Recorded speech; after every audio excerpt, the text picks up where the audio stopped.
making movies is hard. Making movies is hard. Welcome. This is a podcast about the struggle of being an independent filmmaker. I'm Alrik and Liz, the founding host of the podcast, and I'm a sci-fi horror filmmaker. And my first feature film, The Alternate, will be coming out this year in 2022. I'm Liz Manischel. I'm a writer, director, producer who has made 2 features, and I'm currently in development on about 5 more. I'm a distribution consultant who used to manage Sundance's creative distribution initiative. And I always forget to mention that my movies are named Bread and Butter and Speed of Life. Speed of Life on Showtime right Woohoo! now. Yeah. This week, we talk with producer Milan Chakraborty about his company, Marginal Media Works, how he works with filmmakers, and what his process is for finding financing for films.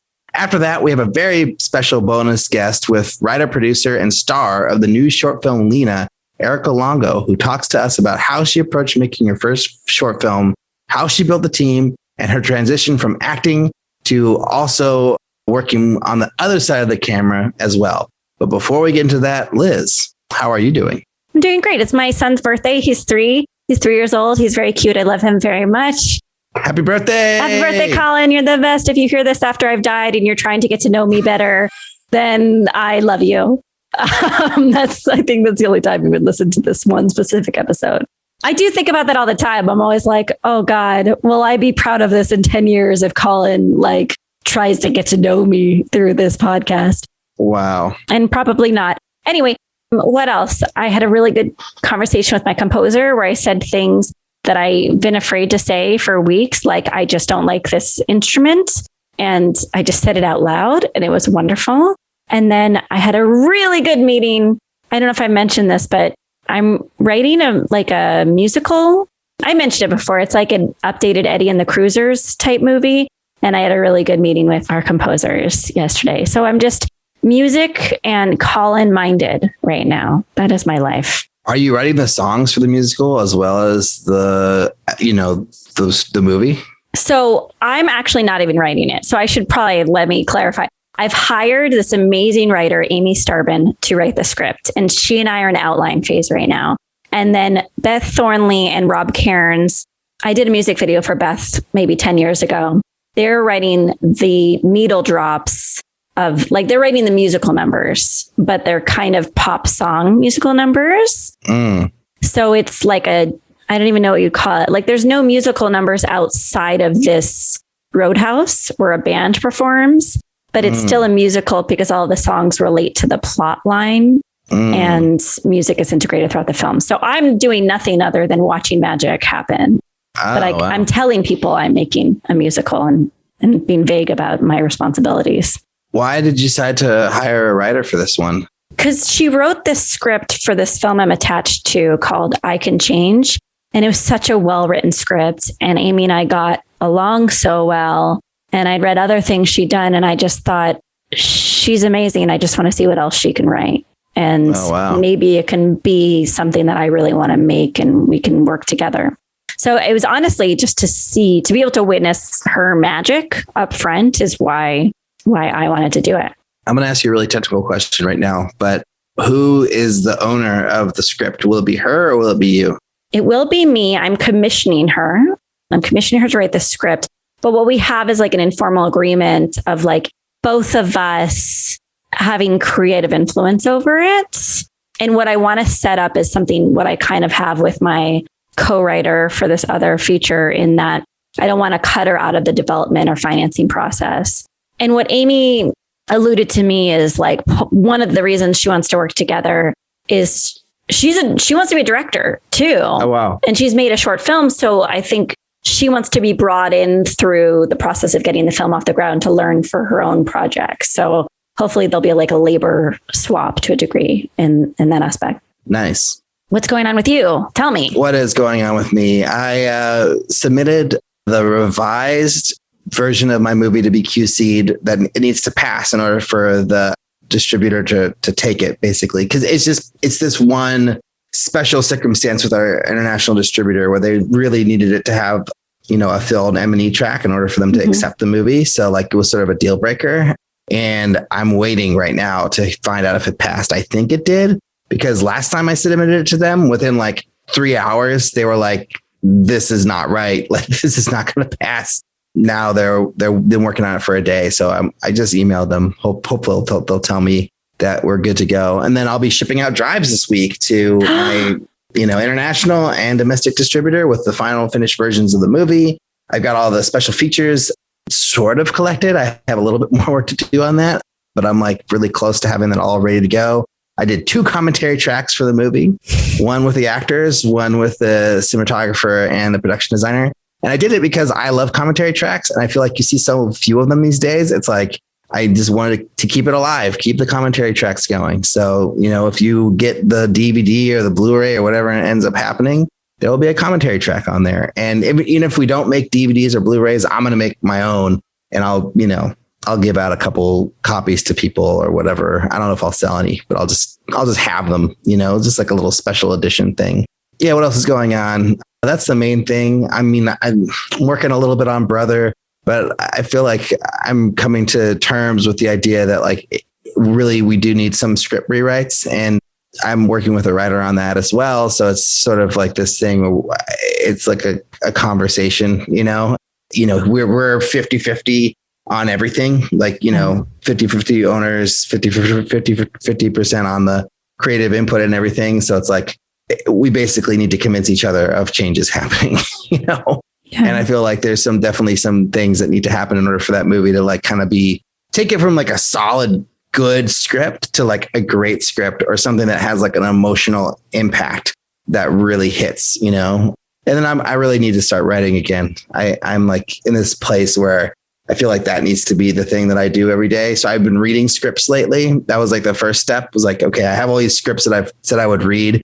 So I've started reading again, which has been really fun. I read like a pilot, and I'm almost halfway through. Are these produced, or are they favors for friends right now?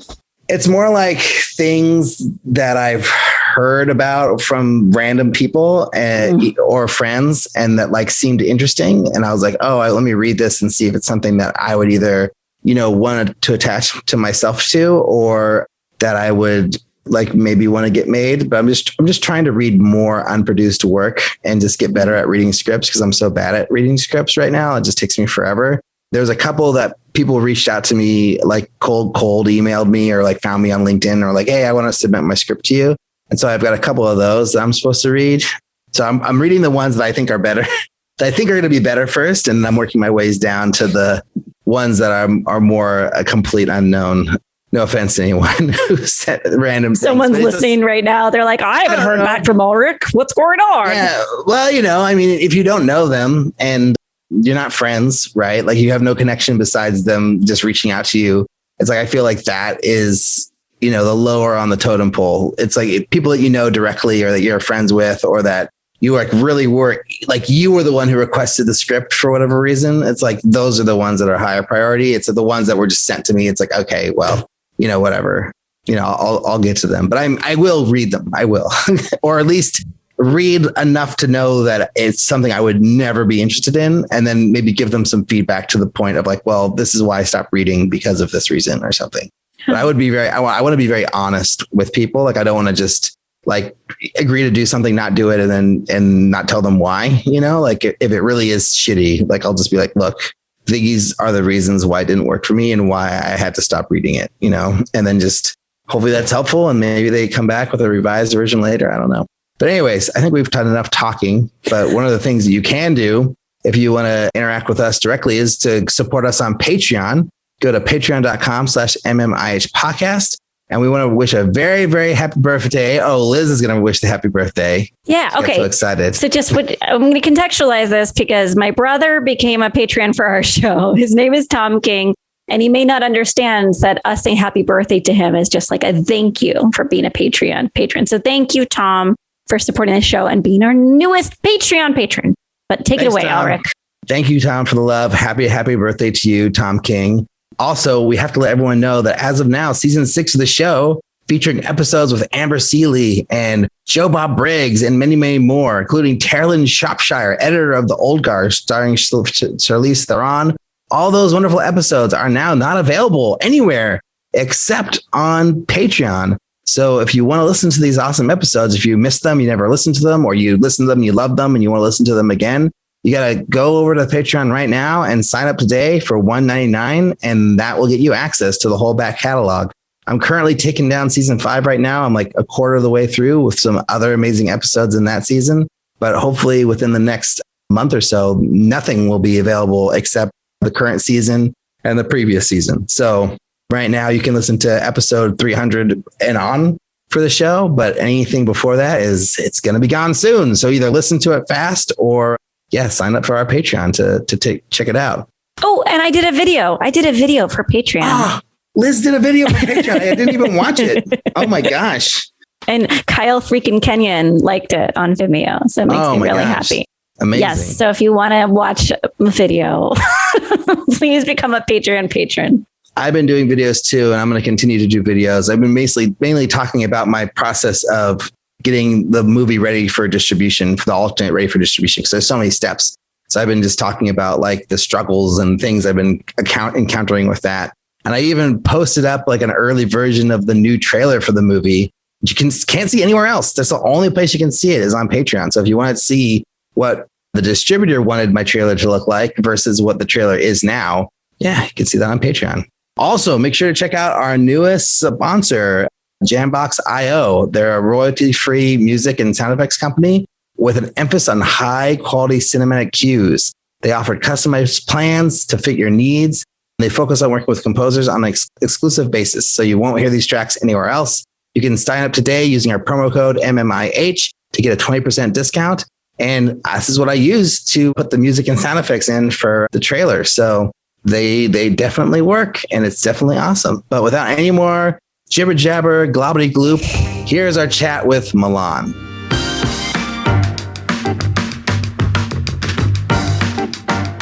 So Milan, can you give us the elevator pitch for distancing socially?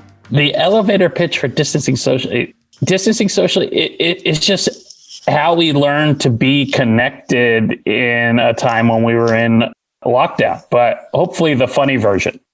It evolved because I remember early version of the script. I was like, nobody's going to want to go back to a drama of this time, and it became the funny version. And we ended up with, everyone from like Sarah Levy of Schitt's Creek and Jim O'Hare from Parks and Rec, just Alan Tudyk, just some extremely funny people that. And how many days did you shoot the film? How many days did we shoot?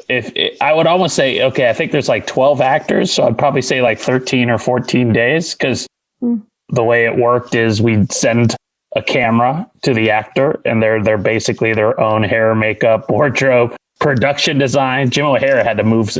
It's like, we can't have that piece of art in the background. They were great troopers, and then they needed to send us the cameras back. So it's very unique because it's a film. Technically, it was filmed in Vancouver because Alan was shooting a show there, Nashville, New York, and LA. But I think the director only left Nashville once to do some pickups in LA. What can you speak of with regard to budget? Sub 100,000. And then how was the idea created? Like where and how did you get involved in the project? The writer-director is Chris Blake Johnson, a filmmaker out of Nashville. And if I interchangeably use Chris or Blake, bear with me. It's the double first name. It can be confusing. But him and I have been friends for several years. And I think just like everyone during lockdown, we were all checking in our friends. What are you doing? Going through different ideas. How are we going to get stuff done? And he kind of pitched me the framework, the architecture of this. And in a lot of ways, it reminded me of like Searching, which our friends Sev Ohani and Nat and Anish made, and I was like, oh my goodness, and like the technology's come so far from the first time they made Searching. It's like, wait, we can do this, and I was like, this would be a fun thing to play with. So we'd been friends, and just like I think just filmmaking in general, and that friends keeping in touch, and then talking about different ideas and see what sticks. And it's like, I really like that idea. Let's run with it. See if we can create. And that was specifically kind of creating in a time where it was just too scary to link up with people in real life. The first lockdown pre-vaccination. I refuse to say, pandemic as in past tense, because as we know, we're very, very much still in it. Oh, don't get me started. Compared to all the other projects that you've been a part of, you VIP producer, how difficult was this one? For me, it was easy, but the filmmakers, like not only the writer director, but the cinematographer who also is being real-time tech support, because basically the actors have an iPhone in front of them and we're watching from Zoom and they're having to balance and do all this. So just like filmmaking, it's not until you actually talk about it where you're like, oh, wow, there's a lot more to it. So for me, it was easy, a lot less moving parts. You didn't have whole crews or this, but I was just, as with all projects, surround yourself with great people. They did a great job and worked really hard. And obviously the logistics people were in different places and, how is it going to cut together? Because you're having conversations. Sometimes, they're not, that conversation isn't happening. None of them are actually, except one, I think, is actually happening live back and forth where they're able to work. It's like you could record it and then you could play it back to the actor who's going to play it off it and they could, respond. It was just like, so in a way, it's like, oh, wow, this is a nice innovation. Maybe there's more to do like this way. So, yeah, you mentioned before, like moving from an indie filmmaker to this new position of being head of filmmaker, head of production for this company. So can you just talk about that transition and then like what your day-to-day looks like now? Yeah. Going back to just talking about friendships and friendships evolving, I was working with Sanjay Sharma, who was the founder and creator of Marginal Media Works for a year, where he optioned a script from me. And we got to just become better and better friends. He's a South Asian from Louisiana. I'm an Indian from Indiana. We both were at Warner Brothers around the same time. And, he kind of offered me the job. And at first it's like, oh, what does that mean? I'm not a traditional head of film, but I think I'm pretty good at helping people execute their vision. So it's been cool for me for the first time, for a long time. I've tried to be an advocate for underrepresented stories, but for the first time, it's my actual mandate. It's my job. So for most of my career, if you have a good idea and I think I can help you execute, let's go. But now we're looking a little bit more specifically. So it's like, it's hard sometimes because my default is trying to help as many people as possible, but I'm trying to have them respect what the new position is as we try to tell underrepresented stories from underrepresented filmmakers. And specifically, we don't just want to dive into the traditional trauma-based stories or stories of pure exceptionalism. We just think we could have stories, whether it's horror or comedy, romantic comedy, like just stories just like everyone else. And stealing this from Sanjay, as he says, identity is a prism, not the plot. So it just doesn't have to define everything we're doing. And that's been really exciting. It's almost been a year since I started. So day to day is kind of achieving that mandate. I love that. Going back to before you joined Marginal as head of film, just being an indie producer, you have a lot of information that our listeners are like dying to have. So I'm going to ask like the big question, which is like, how should indie filmmakers prepare themselves to find financing? I mean, as a producer and as a consultant, I know you've been overseeing that aspect of a lot of films and connecting films to financiers.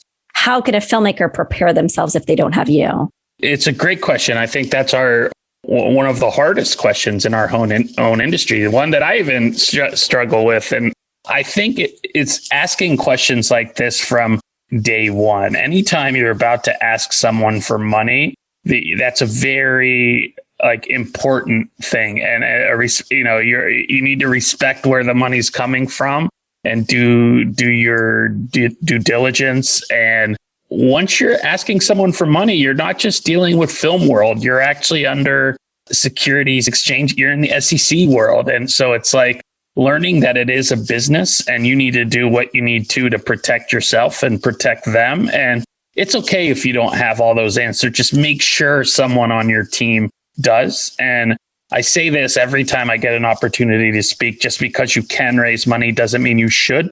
I look at that we should all be very protective of our whole ecosystem. Like, I'm never rooting for another indie film to fail because of somehow it's a zero-sum game. For me to win, they have to fail. I look at it as every time something goes out the gate, if it does fail, well, there's a series of people around it, sometimes high net worth individuals, that are now going to tell 10 of their friends that film is a bad idea. And it's just like, if one stock goes down, it doesn't mean the whole stock market is bad.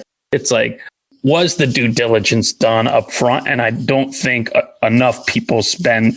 Everybody's got those big dreams and aspirations, and I never want to step on that. But if we go in with the mindset that we're all protecting the same ecosystem, and I'm not saying that means every movie should be 5 million and have Bruce Willis, right? That's its own kind of like model. I'm saying, okay, are you asking who your audience is?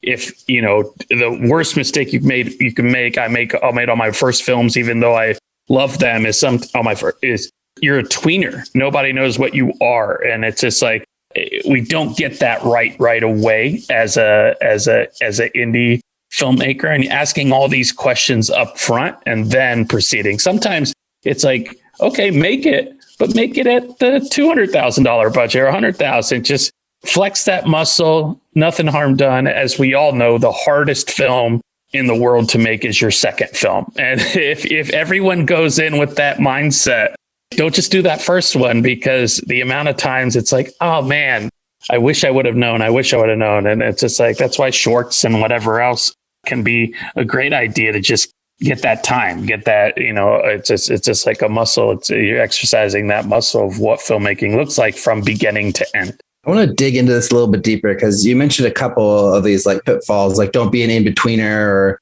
you know, which I think means like be a clear genre. Like, don't be like half this, half that, like actually commit so you could get that audience. But what are some other like pitfalls that you see like filmmakers do that you think they should avoid? Like certain budget levels, or is there other things that, you know, you should go under that due diligence when you're deciding whether to make a movie or not? Yeah, that's another one of those, like, it could be a 3-hour answer question. So yes, the tweener comes from, I feel like a lot of people, especially film school people, they're taught the model of the studios and the 4-quadrant. You've got to impress everyone, men, women, old, young. But what you realize really quickly when you make a film is, instead of that 4-quadrant, you got to hit your niche and nail your niche. So you can't be on both sides of it. And, you know, you see movies like Parasite or Moonlight in the last few years, and how they got to be known by everyone because they nailed exactly what they were trying to be. And then quality kind of crosses over. So that's where that tweener comes from. It's addressing the whole 4-quadrant philosophy. The other is knowing what you know and knowing what you don't know. And I want people, every podcast in indie film, you know, you have to mention Jim Cummings, right? That's like a rule. And, you know, I love his, like, everybody just make. And I want to agree with it 95% of the time, but him and his team at Vanishing Angle, they put in the work. And I don't think everyone realizes how much work developing their teams and their craft on their short film they put in before that made them ready for that jump. And when they made that jump, it looked so easy, but they put in that work. I think understanding that it's a process. When I first started, a friend said, give yourself 7 to 10 years to feel like you're heading in the right direction. And I didn't start till I was 29. I was an auditor and accountant. And I was like, 7 to 10 years to feel like when you're 29. I was like, I'm going to be 40. You know, I'm 43 now. And it's like, oh, I forgot how, you know, young I was back then. And 4 years in, I made my 4th film. It was the Lifeguard, directed by Liz Garcia. That was at Sundance 2013. And in my head, I was like, I knew it wouldn't take me that long. But then you get introduced to how critics are at Sundance and how sales work at Sundance. And I had to kind of calibrate the kinds of, you know, the films I was trying to make for. That made me, as much as I love Sundance, and, you know, I'm not counting the virtual years, even though we had a film in virtual last year, I've only missed one in the last 14 years. One of those key mistakes is it seems like a lot of people's game plan is still Sundance or bust.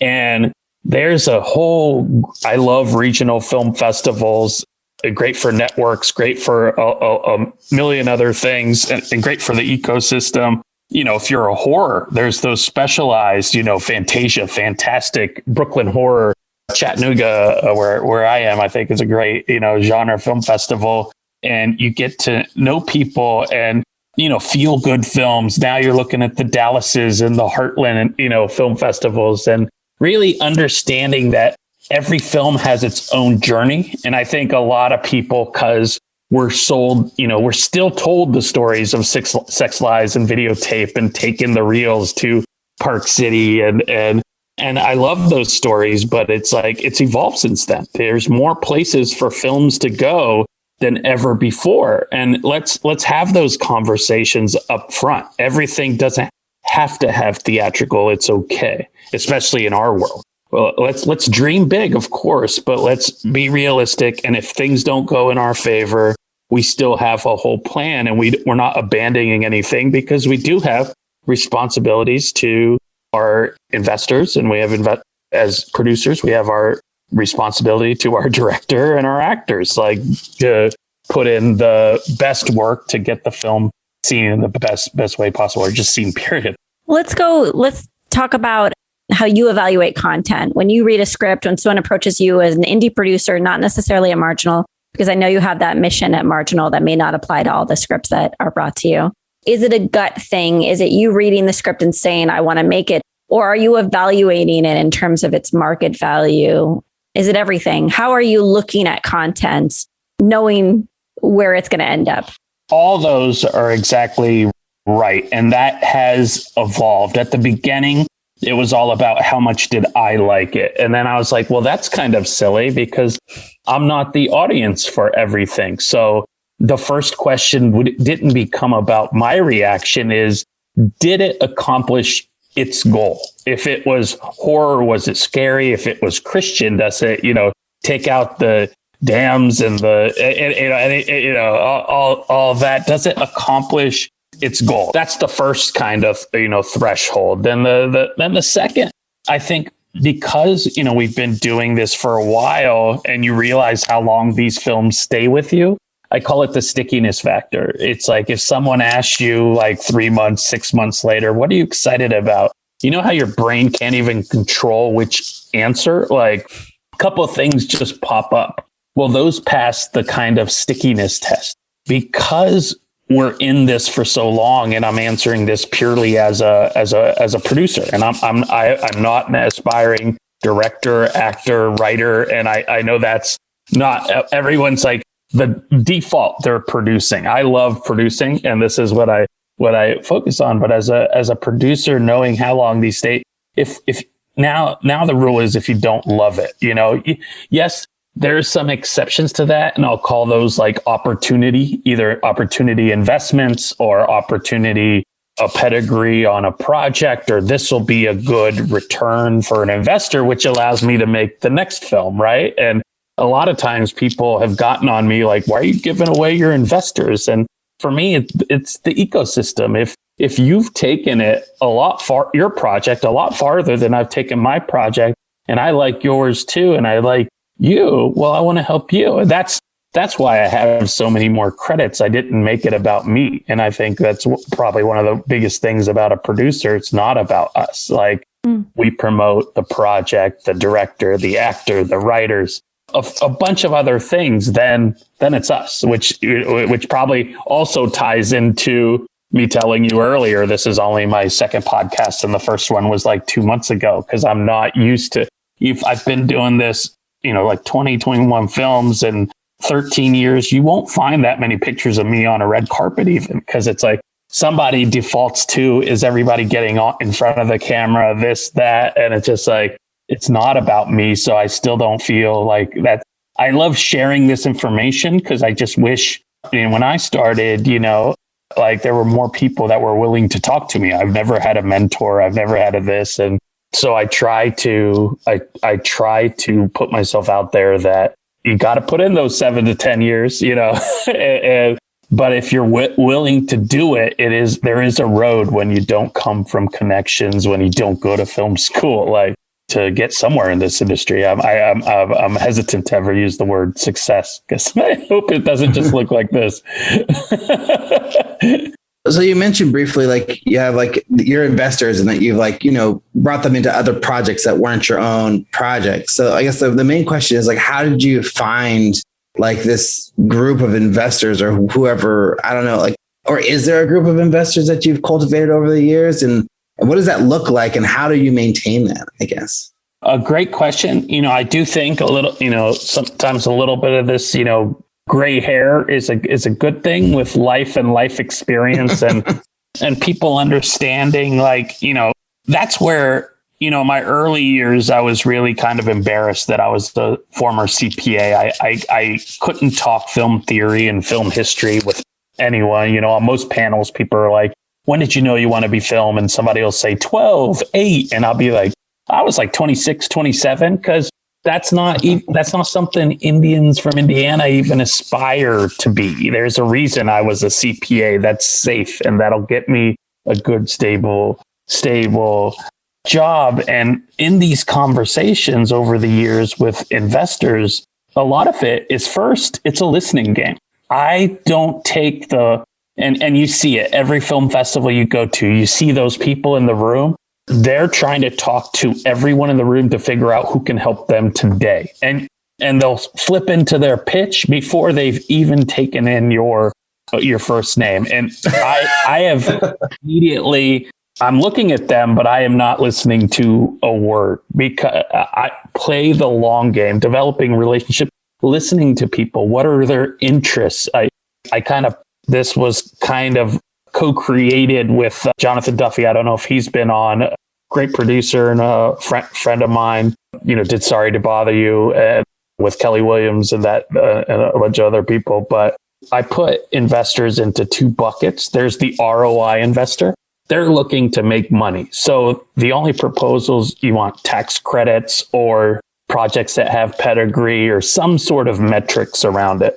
And then the other type of producers we call return ROE, return on experience. So if people are telling you that they're really interested in the Amazon rainforest or they're really interested in this, and then if you've listened long enough and you haven't pitched them anything, 2 years from now, when you read that script that's about what they were interested in, and you've had that discipline, especially high net worth individuals, they are pitched all day, all night from every person they know to try to get their money.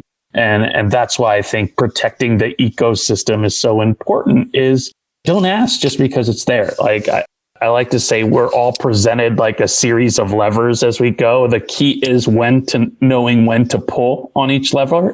It's there, but if you try it every time you see it, it's just, there's exceptions to that rule. It's just not my style. I'm not a throw everything up against a wall and hope something works. I take a much more measured approach. We've sat there, we've listened. So I think cultivating, developing the friendship and relationship and knowing that is paramount to getting $1 from them. If it's going to cost me my friendship, I don't want it, and I usually give people all the reasons they shouldn't invest. I'm trying to talk them out of it.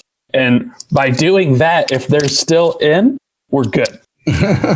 And I think I'm okay at it, but it's a very hard, think about the monumental shifts the industry has taken in the last 10 years. When I left, Warner Brothers in 2008, they got me my first Netflix subscription, 3 DVDs, and it was just like, who would ever thought that company was going to be the 800-pound, gorilla driver of film and, the word content.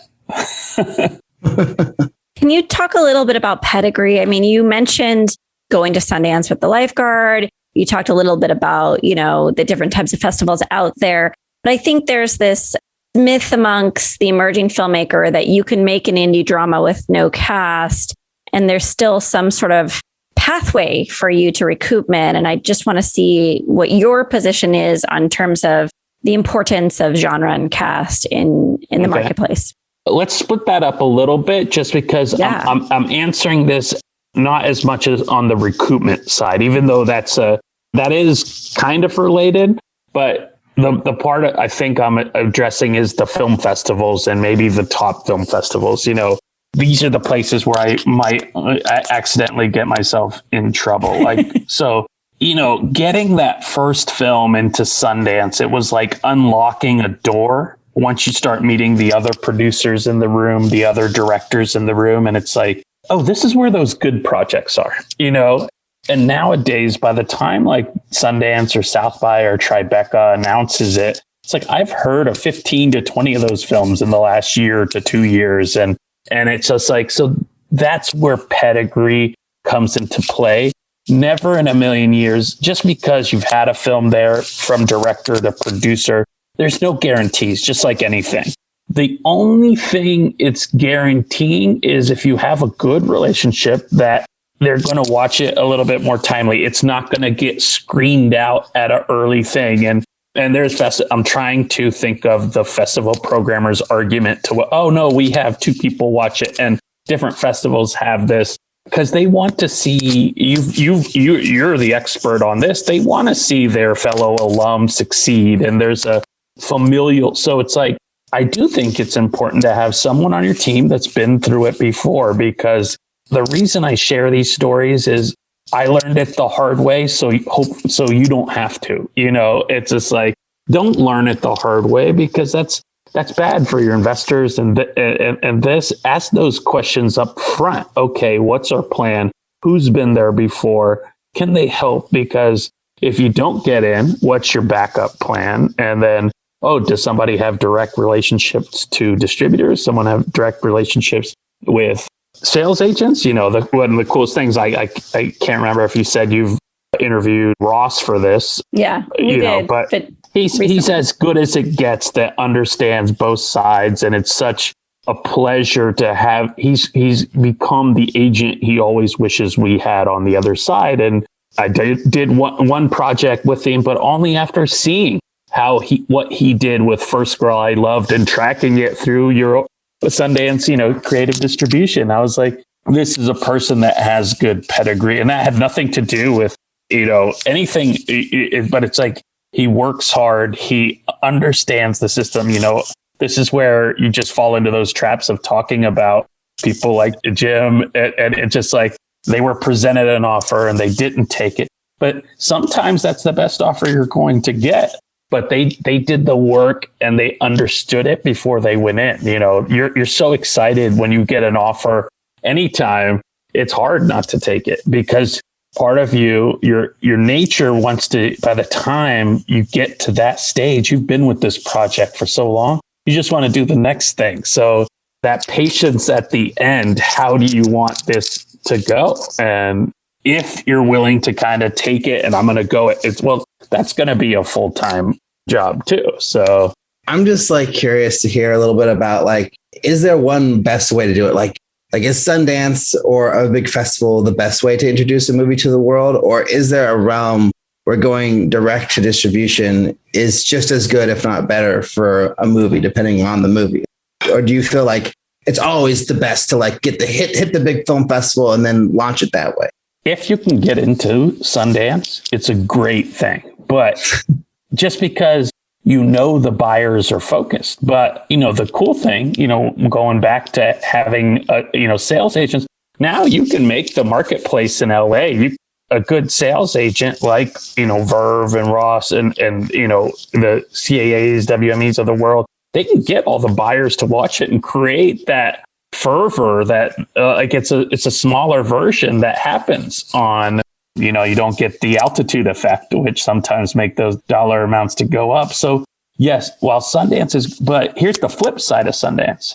If you don't get that sale at Sundance or some bad reviews come in, it's literally watching an asset kind of deflate like a balloon, because there's the feeding frenzy. So if you come out of Sundance and you don't have a sale, every buyer thinks, well, why didn't it get bought? And too many people, 1 year, Amazon and Netflix will come in, buy things 5, 10, 15 million. and the next year they won't show up. But people in the year in between made films thinking that market existed. So you got caught, like, when Assassination Nation, our film, when we got the biggest sale of Sundance 2018, the previous year, the sales were bigger. Like Netflix has changed their model. They're making $200 million films, $150 million films. They're not doing as much in the indies. So if you have like the right cast, you could sell it outside of it because you have a compelling package and story. If you don't have that cast, then the film festivals become that much more important because it's a third party validation. How are the critics and audiences enjoying it? So just like everything, I try not to have any hard and fast, but like it depends on the film and how you've made up your film. But we have to acknowledge, though, that it's extremely hard to get into Sundance, South by Southwest, Tribeca, these big film festivals. Like, it's like basically without a direct connection, it's like winning the lottery, basically. Yeah. And so do you feel like what you're saying earlier, like you have to cultivate those connections in order to actually go with that plan? Or someone on your team does. It is extremely hard, but it's not just connections. It is also still the film. And that's where, a lot of times when people are putting casts together and I hear people like, what do you think this person is worth? And I'm like, you're not playing that model. That's the international film finance model, which we actually know it already favors a certain type of person, especially if you're trying to make films that, center women, LGBTQ, or people of color. Well, we know the international sales model isn't good. So I say, look for Sundance famous, look for South by famous or Tribeca. You start seeing, if you go back the last few years, like it was like Catherine Hahn for years. And then, she went to the next level. And you see these Duplass back in the day. I'm picking now that you see that they're all winners. But, going back to Sundance 2013, my first Sundance year, well, there's a guy named Ryan Coogler with his first film, Jordan Vogt Roberts, and a guy named Damien Chazelle had a short called Whiplash. Daniel Destin Critton didn't get short-term 12 into Sundance, won South by, much like Jim Cummings did a few years later with Thunder Road, and he did. So wait, that's all the Marvel movies that I just, yeah. Represented. So, and Michael B. Jordan kind of, and that's just 8 years ago. That's not that long ago. So, understand that it's an ecosystem and a family and just kind of pick and choose. If you try in your little film, try to get that person that's getting paid millions of dollars to do what they do. Why do they want to do your film? So going against type and doing that kind of stuff, giving other people an opportunity, that's your strategy for indie film. Speaking to that a little bit, let's say you have a filmmaker, or it could be the first, second, or third. I think emerging can cover a lot of experience levels. What are the practical assets that you think are most impressive? Like the context of this question is I just re-listened to our interview with Talia Lugassi, and we talked with her, and her film, This Is Not a War Story, got nominated for an Indie Spirit nom. And she's a a lot of conviction about how she puts her films together. And we said, what's the worst advice you've ever had? And she said it was someone telling her to make a lookbook. And I think that there are many schools with regard to preparing a project and packaging it. And I was just curious, do you have any perspective about what assets filmmakers need to have when they go to you, when they go to financiers? What do they need to have in order to get into this inner circle? I really enjoyed that film. I saw it on the film festival circuit. It opens with my friend Danny Ramirez, he was in Assassination Nation, and he's about to be a flyboy in the new Top Gun. So somewhere along the ride, and he's not the most important character. He plays a bigger part of the whole story, but you only see him very little bit. Very smart. So I read about that film. I wasn't prepared for this question, but I'm so sorry. No. But so we're talking very specifically about someone else's. It's a very personal story. She's probably selling it in a room. She's hell or high water. I'm pretty sure writer, director, lead actor. It's a little bit different. But if you're coming to me, we just had this conversation last week where one producer on the team is Lookbooks are dumb. And they're actually a more seasoned producer than us. Like trying to be very discreet here. But it's like, in the next call, we explained, here's why we think lookbooks are important, because unfortunately, you wish much like submitting a film to a film festival, you really hope that the right people are watching it, not just some people are watching it, because if the wrong person watches it, the film is the same, but how it's a subjective how they view it. What if they hate films like this? And now you didn't get in. That's why predictability of what gets in, what doesn't. It's like I gave that up, but I know, like I've said before, we already have a plan B, C, or D, and this is just part of the journey. And I'm not caught up in acceptance or rejection. We move forward. The reason I think lookbooks are important is you're trying to explain to that reader who may not read your whole script why your project is important. If they have a choice at the beginning of the day or end of the day, they have 105 page script, hopefully not much longer, versus a 15-page lookbook where they can go boom, boom, boom.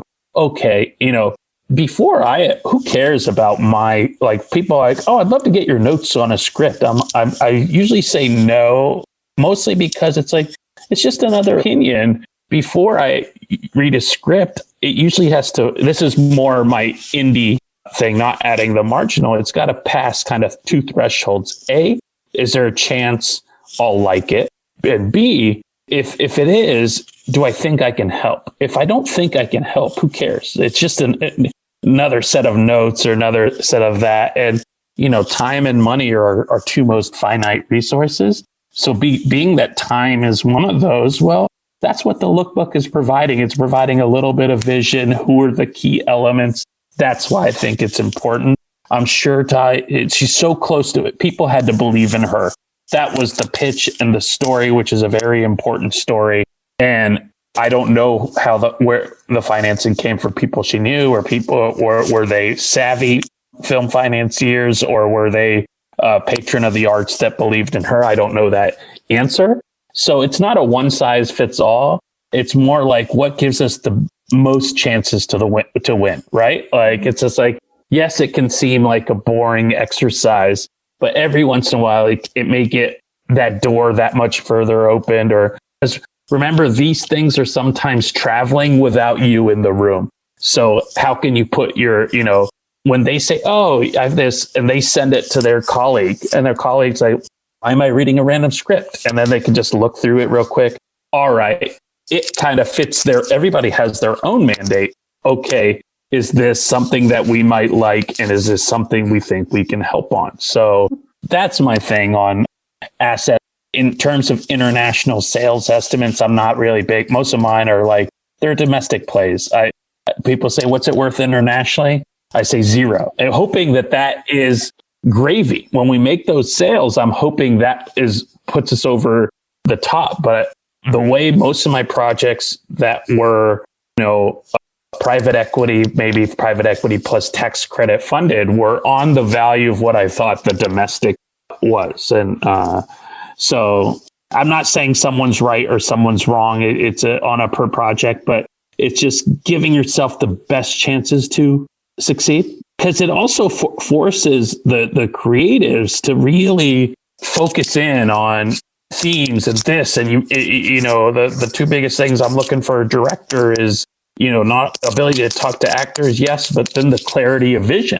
So it really kind of focuses that clarity of vision. So I'm a big fan of lookbooks. I know it's not a universal, and there's plenty of films that are made without them. I'm not a fan of 55-page lookbooks of 30 pages of random pictures taken from other things of varying budgets that you may never have access to and can't recreate on your budget, but of 10, 15 pages, or less, I'm all about it.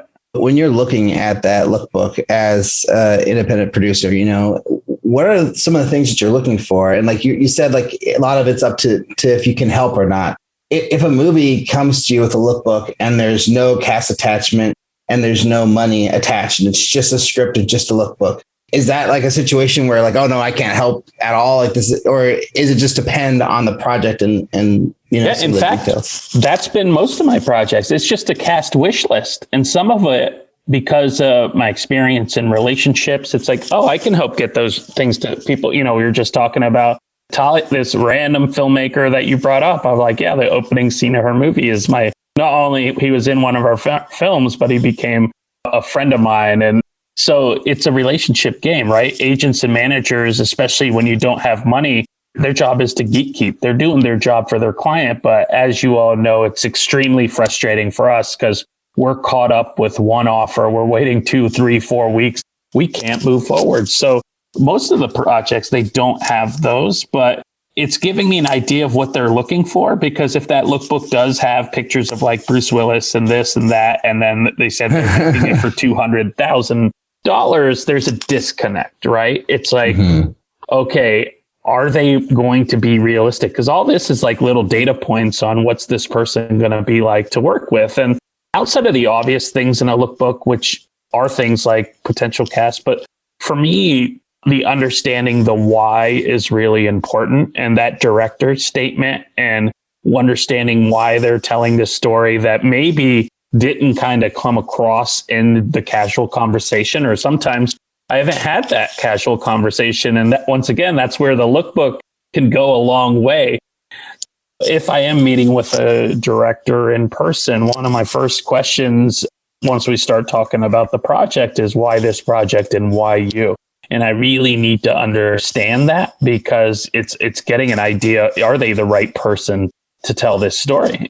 Because sometimes it's not something you can do on just face value, just because, let me not say this wrong, but like just because they're one color doesn't mean this. Just because they're LGBTQ doesn't mean they can't direct a straight project. It's like, that's the counter of what you usually hear. But like, because they've had a whole life experiences where they grew up, who they grew around, who their parents were, who their cousin was, who that this or where that, they're from. So getting an understanding of the why and that director's statement. And I feel like the why was in spades going back to like Talia's project, right? Like that's a very compelling, like you can see the people that did get involved at the ROE to do a callback to what, this is an important story. This is the right person to tell it. And no actor can learn what she's been through. They can act. So it's just like, okay, like the authenticity is there. And for me, finding authenticity has been important since I started in the industry.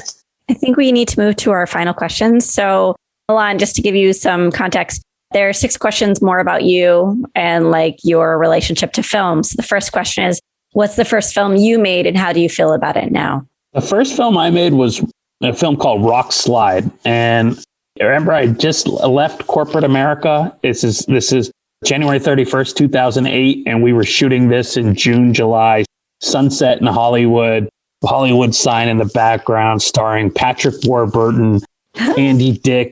We had cameos every 5 minutes from Tom Bergeron, Guillermo from the Jimmy Kimmel Show, Leah Thompson. You have to have Eric Roberts somewhere in your early films, like all amazing people that helped us out. And I still stand by that film, so proud of what we did, but it's a great example of the lesson I learned. We made a lower budget version of what the studios were doing. It was a film noir detective comedy. It was like the funny version. We thought it was like the funny version of Brick, right? Like that was right around. I still, stand by it. Social media wasn't a thing. I think social media being a thing would have been bigger for our film. Elaine Hendricks and Rena Sofer were in it too. So I still stand by it. And the 5th film I made, Where Hope Grows, right after Lifeguard, was with that same director. I just had a conversation with him 2 weeks ago, still a friend of mine, but it was a great lesson learned. We had to, most of the investors were us. Early on, we didn't want to ask people too close. Most people blow out their close relationships on their first one. But for me, it was, if I can convince a stranger to invest, I felt they have no reason to give me money, not just because I'm a good person or they like me. It's like, am I making a good case? And it wasn't until I made a few films where literally people started reaching out, and it's like, why haven't you called us? And that patience. So we made a lot of good decisions on that first one, but we didn't really understand the marketplace and ask some of those questions up front. We were just excited to do something. You know, our cinematographer on that was Alex Lehman, who, I don't know if you've interviewed him, but he directed Blue Jay, and he's a Sundance and TIFF and South by, favorite. Wow. The Duplass brothers love him. A very talented guy, but I think his first or second like full DP credit, some people. So I still stand by the film. It was a great opportunity for lessons learned that I try to teach other people. I think we did a good job for the money, we had. I think, it was a little over 300,000, which was a different amount back then. How they say like 1 million is the new 5 million, and it's just all it's in 2008. That was a low budget, because we paid everyone, and I think we did it the right way. What's the best filmmaking advice you've ever received? The best filmmaking piece of advice was give yourself 7 to 10 years to feel like you're heading in the right direction, because without that understanding of, I think most of us, especially film industry, is filled with smart people. We know it's not a pure meritocracy. And we grow up, if you got good grades, you're in the accelerated classes. You just think that meritocracy is going to get you through. But understanding that, and then the more you get involved, the more you hear people's backstories, just how long they've been doing it.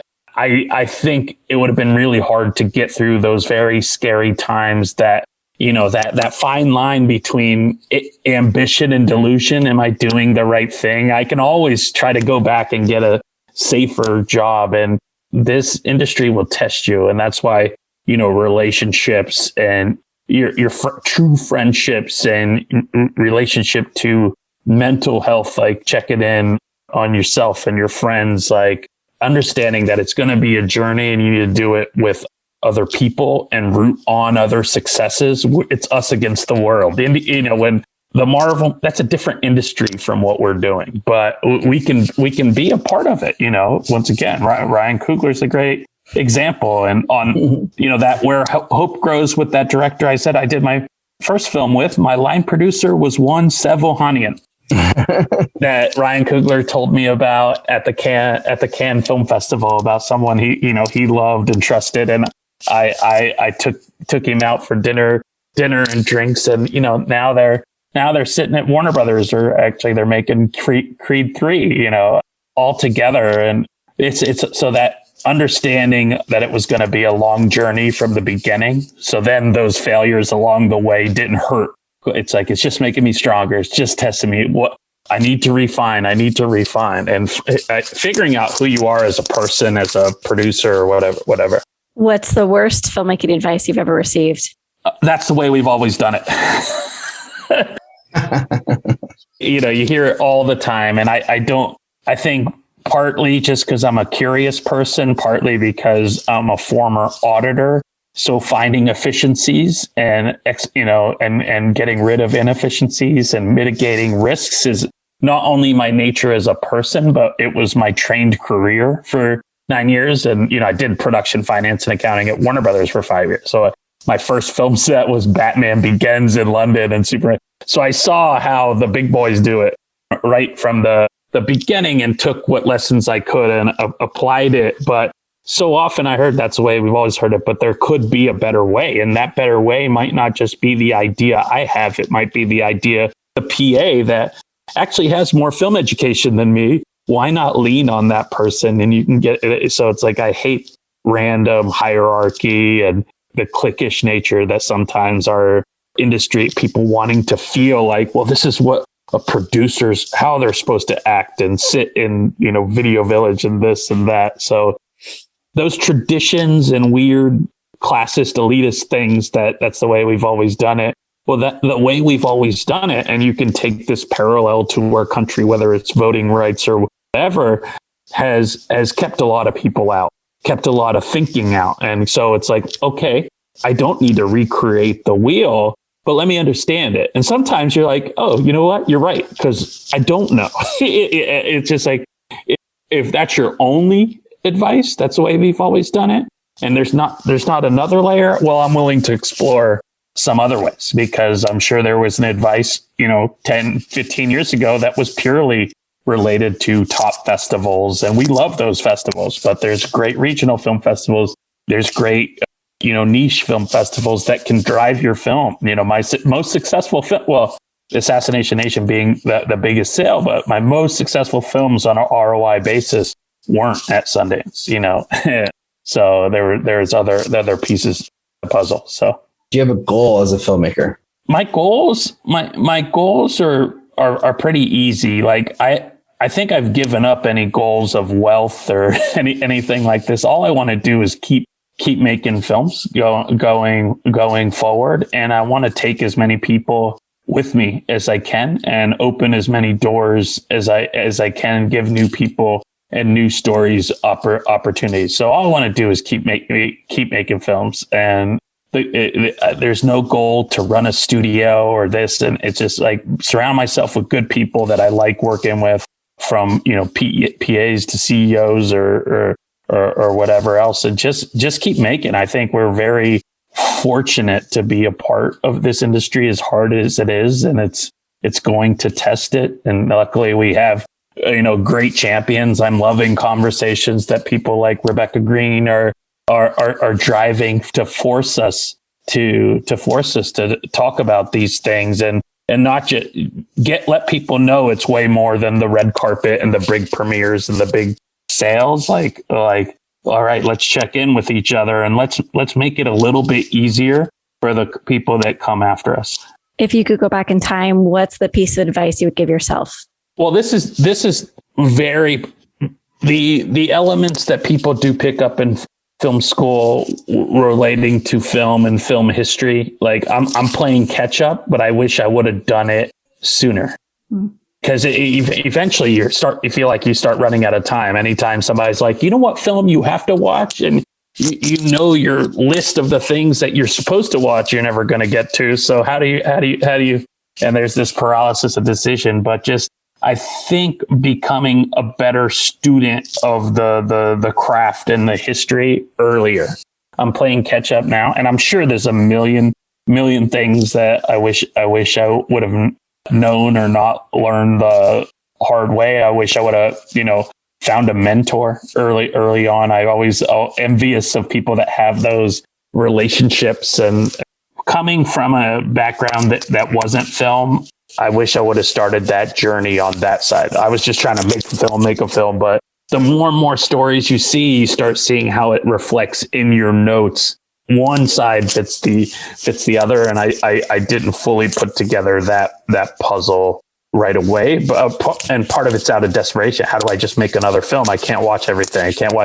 But there really is not only an added value as a professional, but I think you're seeing some of the greatest storytellers from all over the world, and there's something to learn. That is the power of film, right? And it does affect your choices, whether you're giving notes on a script or an edit and choosing projects. And then last question, is making movies hard?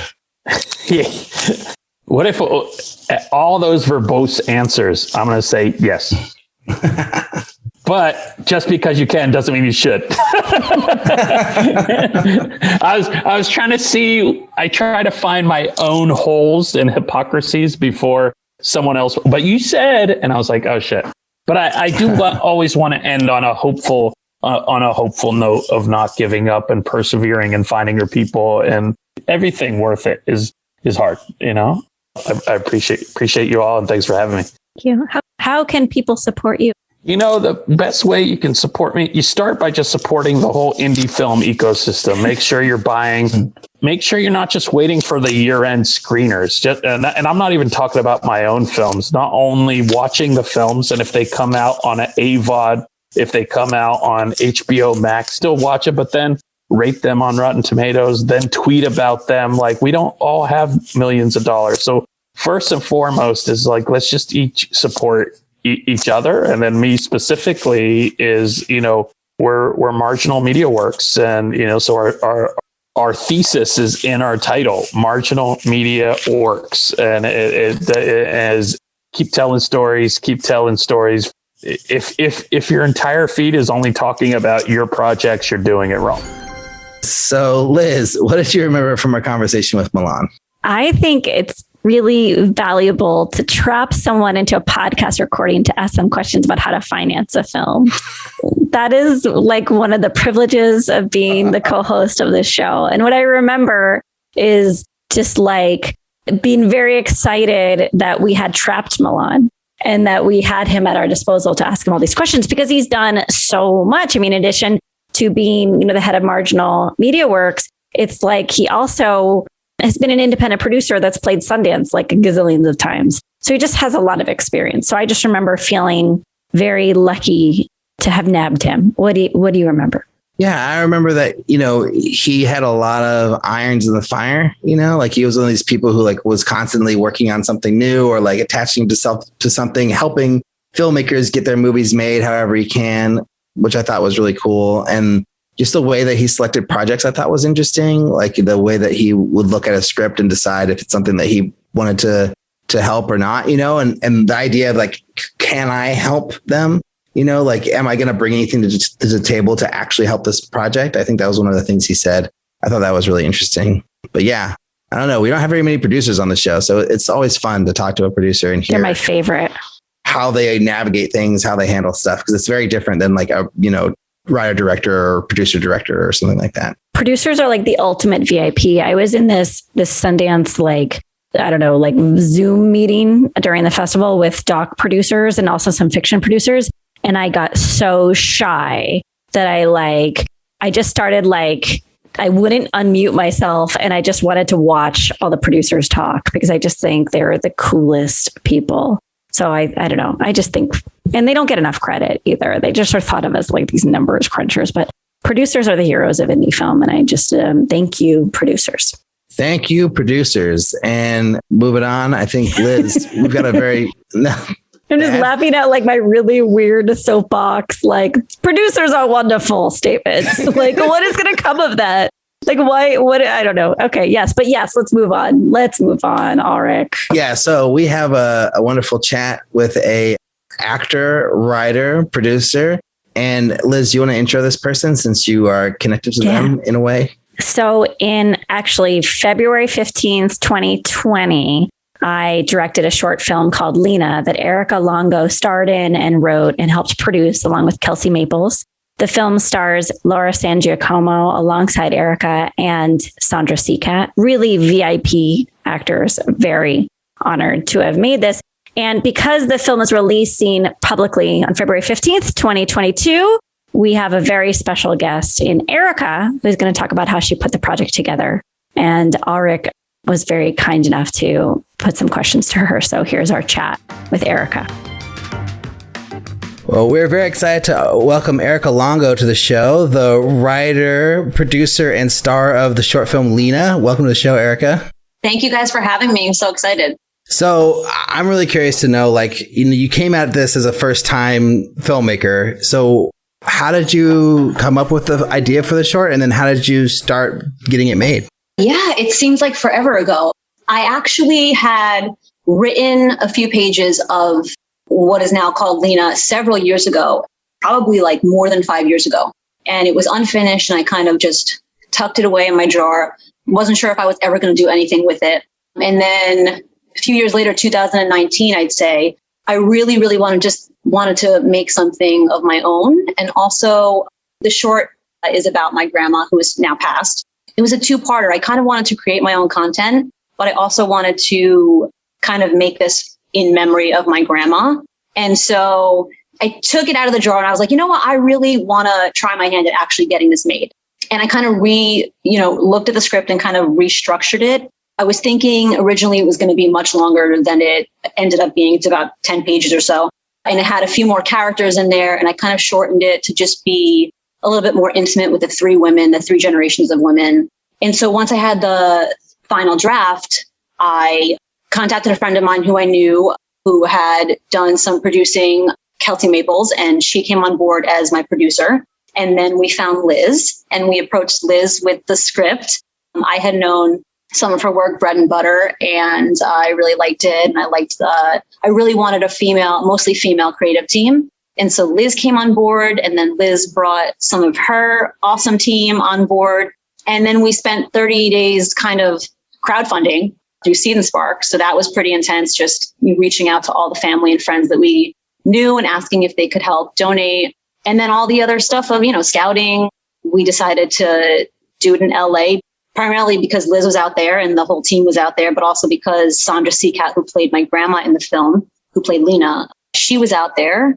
And then the rest of our cast, Laura San Giacomo, she also lived out there. So we were like, let's just do it in LA. And then kind of all the pieces fell together miraculously. So you scooted by a really important part, which I think is where a lot of people get hung up, like finding Liz.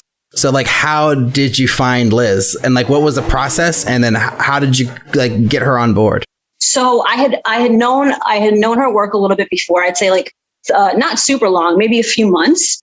And I had like researched a lot of, I kind of read a lot of interviews that she had done. And one of the big things that caught my eye was that she liked to focus on micro budgets. And I was like, I don't have a ton of money to throw at this film. And we knew we were going to have to do crowdfunding.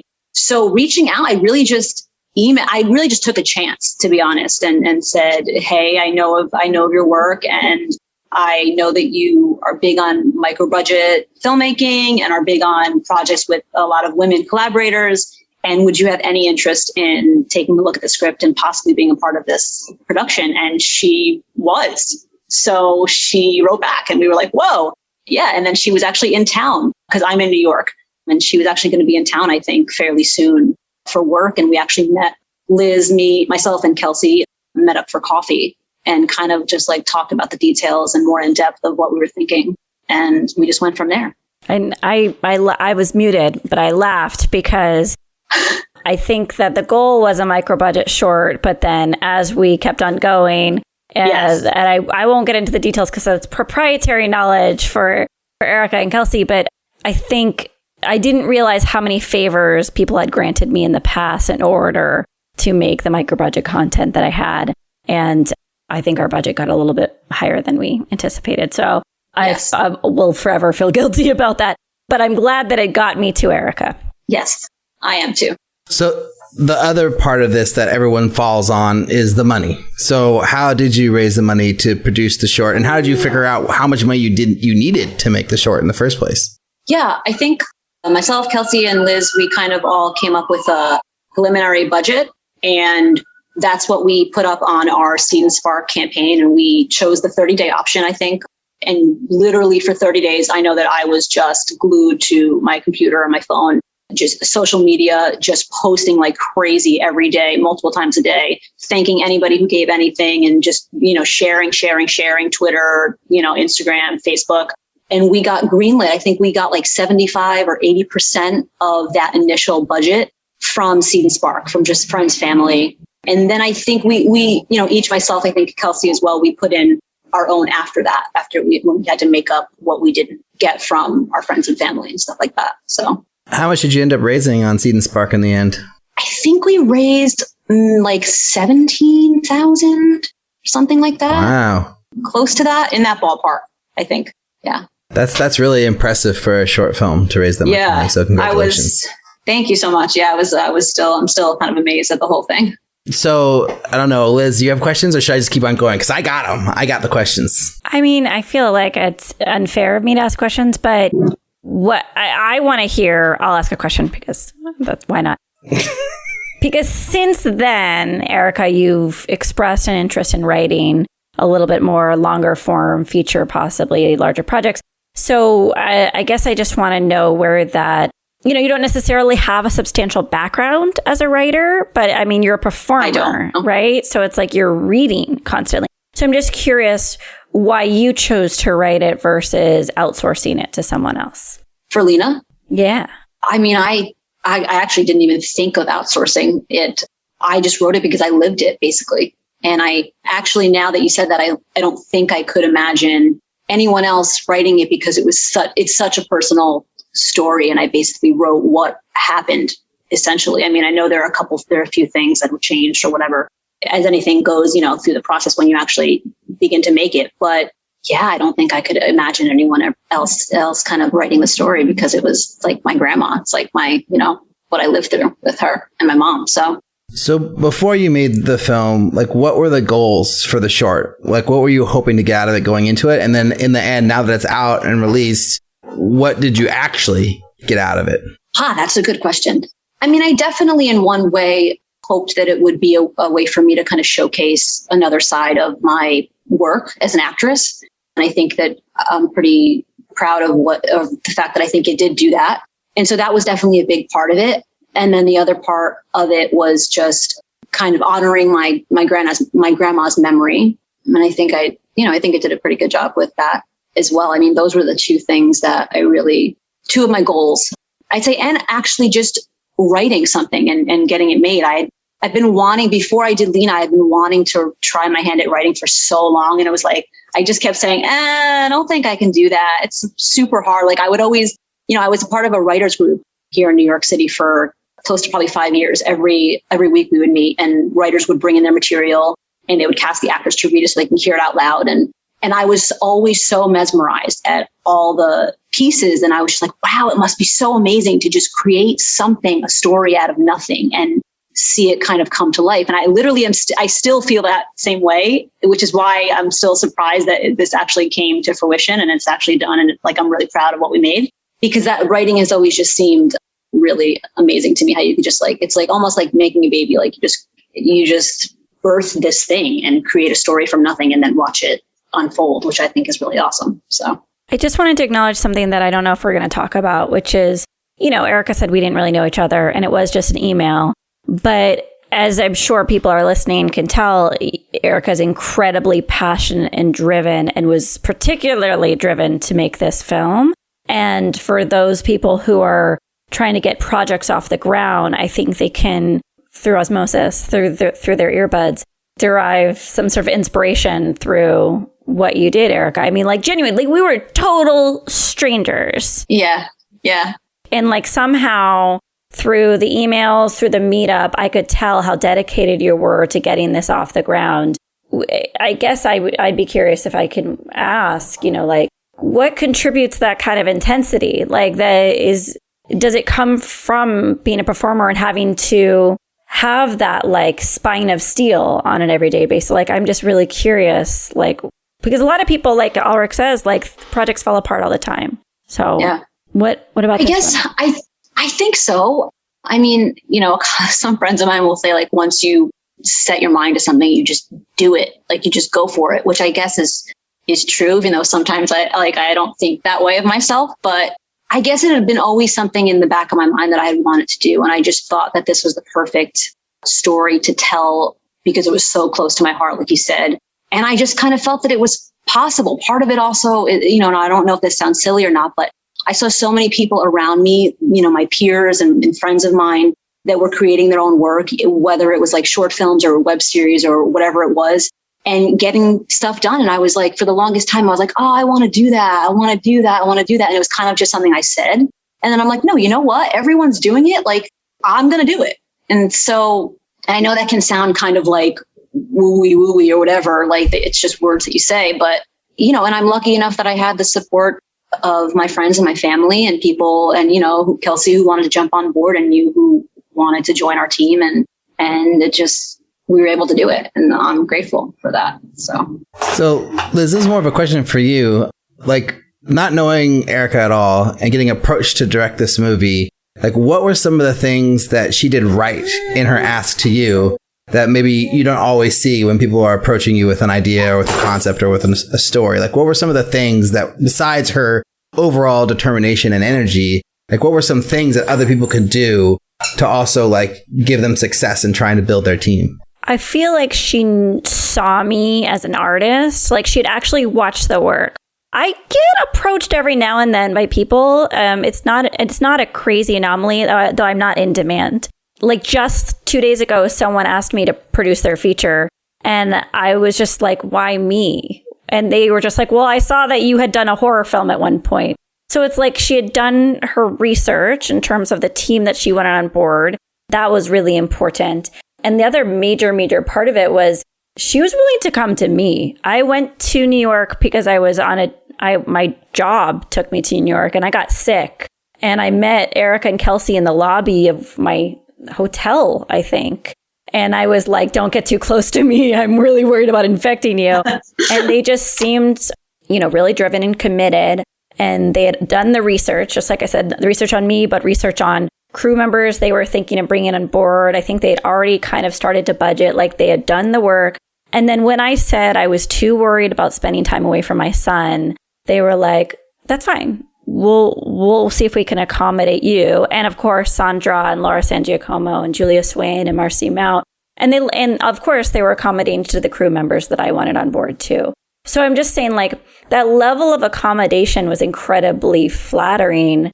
And then also it's like, you take someone seriously if they're not just dreaming of an idea, but they're putting it into action. And so that was very important to me. And I wanted to be part of a project where it meant something.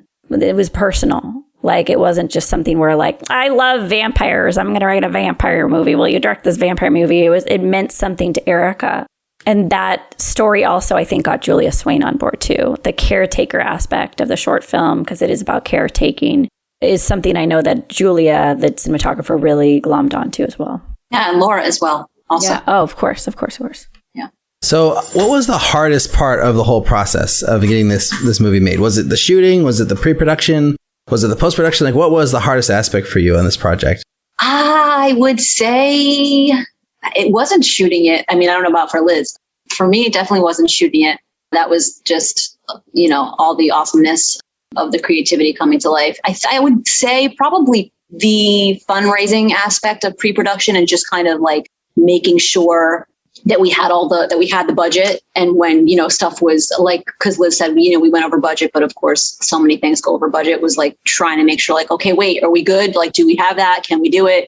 That whole kind of stress right before we were going to go out there and, like, right before the trigger got pulled, kind of, so to speak. Horrible way to say that.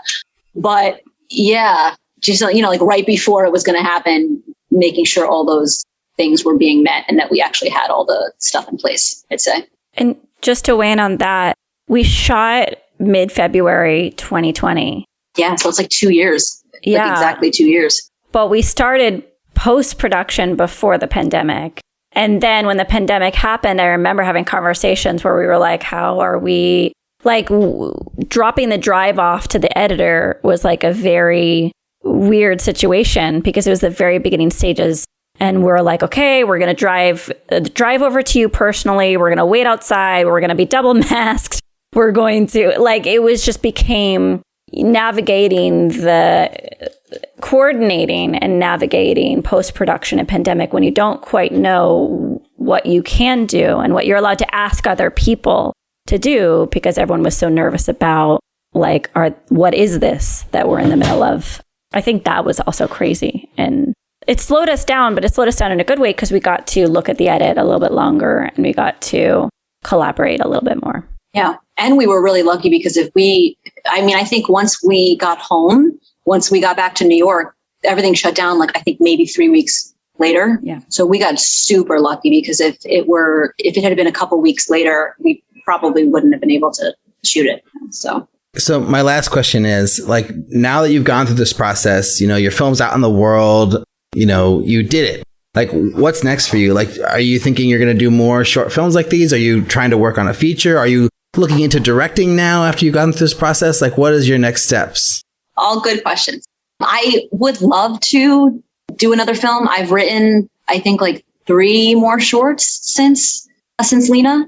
And I have like a couple that I'm like, I would really love to do these. And yes, I would love to do a feature, but the thought right now is just a little daunting, which I'm not sure why, because it's just more scenes and longer, although there's more to that because the whole structuring thing. And I've never even really taken a writing class. So, there's so many things that I do not know. But I think for me, the biggest question has been funding, even though I've already done it with LINA. It's like, okay, well, we just did the crowdfunding. And so, like, can I and do I want to do that again for the next one? Because I would just be reaching out to basically the same people. I mean, obviously I have more people that I know now, but like, can I do that again? Are people going to want to chip in again? So it's like, how do I approach that? Because I don't have, a big pocket full of money I can just throw at it. So that's the biggest thing. It's like, okay. And also COVID now, because even though things are definitely, it's better than when it first happened, it's a whole other, probably budget thing, because you have to test people and make sure that there's safety protocols happening. So yeah, that's the funding probably is the biggest thing I would worry about, if I would say. Well, awesome. Well, this has been really great. Erika, thanks so much for coming on the show. Liz, any other final questions or things you think we missed that we should talk about? Just want to say that Erika is a tremendous writer and actress, and I didn't have to, or I didn't feel compelled to give her one adjustment, nor do I think anyone would have in my place, because she fucking nailed it. So I just thought people should know that. Thank you. And they'll see it when they see the short, because it's out now. Thank you, Liz. I love you. I love you too. It was so awesome working with you. Thank you, Alrik. Thank you guys for having me on. Hey. And everyone, go watch the short now. Watch the short now. Yeah, go watch LINA. A comment. Woo, Yay. yes, leave a comment. Tell us what you think. Alrik, do we even recap this? Do we recap a small interview? Well, I don't know. I mean, I thought it was really interesting to to hear her approach and how she went about it, and that she just, watched your work and was like, hey, this person's great. I want to work with them. And then reached out to you and then it worked out. That's kind of amazing. And I think it's amazing for her. And it's also amazing for you that your movies reach somebody and then had that impact where they were like, this is the person I want to direct my movie. So that was one of the lasting things from the conversation that I took away from it. I don't know, for you, what was that like? Were you completely shocked when someone approached, or how did you navigate that whole thing? It's not a shock to be approached. It's a shock to have someone pursue you with the intensity of Erika Longo. She's really talented and she's really amazing and incredibly dedicated to this film.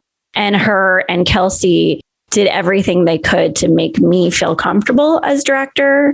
And that was remarkable, because I've been in scenarios where I've been asked to direct things for other writers. I've been brought onto other projects, and it's been really flattering and wonderful.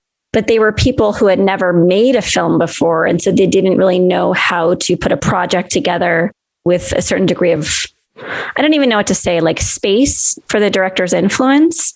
And I felt like I got a lot of that, which was really nice. The location I wanted, they bent over backwards to get. There was I got to bring Colin to the location scout. There's all these things that they were just absolutely and said yes to. And they let me have my team of Julia Swain and Marcy Mount. And that was incredibly important to me too. So it was really unique, but I just wanted to shout out to Erika and Kelsey for making the film and for being wonderful. Awesome. Yeah, it was fun. I can't wait to see it. I haven't seen it yet. Looking forward to watching it as soon as it comes live. So give you guys one more view to your accounts of views. Thank you. And to everyone else, we'll probably share the link on Patreon as well and try to spread the word. But if anyone's out there who has a question, comment, or suggestion, please send it to us at podcast@makingmoviesishard.com. If you like the show, you can leave us a review on iTunes. I love, it's like Hanukkah morning reading the reviews. So if you have time and you're looking for a good deed, Patreon or iTunes where to send that energy. Check us out on Facebook, Instagram, Twitter at MMIH Podcast, YouTube at Making Movies is Hard Podcast. Please check out the International Screenwriters Association, which is an organization designed to connect writers with filmmakers through the programs they offer. Head on over to www.networkisa.org to sign up for free today. Thank you to Milan for coming on the show. Thanks to our editor, Jeff Freimuth, for doing amazing work with the editing. Thanks to our producer, Eric Toms, for being equally amazing and fantastic and putting up with us. Thanks to everyone for listening, and talk to all y'all next week.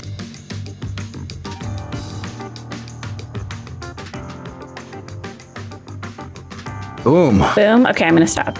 I was like, is it a boom? Was it boom?